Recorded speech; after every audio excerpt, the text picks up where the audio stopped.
ஆமாம் 20 பக்கங்கள் கொண்ட அறிக்கையை வெளியிட்டிருக்கிறாரு, வெள்ளை அறிக்கை அப்படின்னு சொல்லி.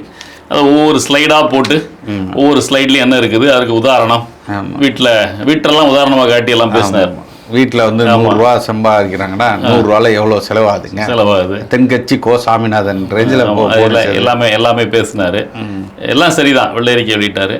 இதே மாதிரியான வெள்ளை அறிக்கையை திமுக அரசும் அவங்க பதவியேற்று உள்ளுக்கு வரும்போது வெளியிட்டாங்க. 16 ஆண்டுகள் அதிமுக எந்த நிலைமையில வச்சுட்டு போயிருக்காங்கன்னு காமிச்சாங்க, வெள்ளை அறிக்கை வெளியிட்டாங்க. அதே மாதிரி இவங்களும் வெள்ளை அறிக்கை வெளியிட்டிருக்காங்க.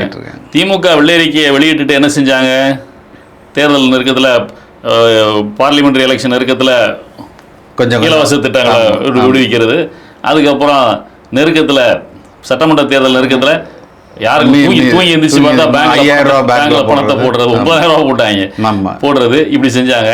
இப்போ இவங்களும் வெள்ளை அறிக்கையை வெளியிட்டு இருக்கிறாங்க. இந்த வெள்ளை அறிக்கையை வெளியிட்டு இதோட விட்டுட்டு அடுத்து இவங்களும் இதே வேலையை செய்ய போறாங்க, தெரிஞ்சு ஒன்றும் இல்லைன்னு காமிக்கிறாங்க. வடிவேல் ஸ்டைலில் ஆரம்பிச்சு செய்ய போறாங்களா அப்படின்றதான் கேள்வி.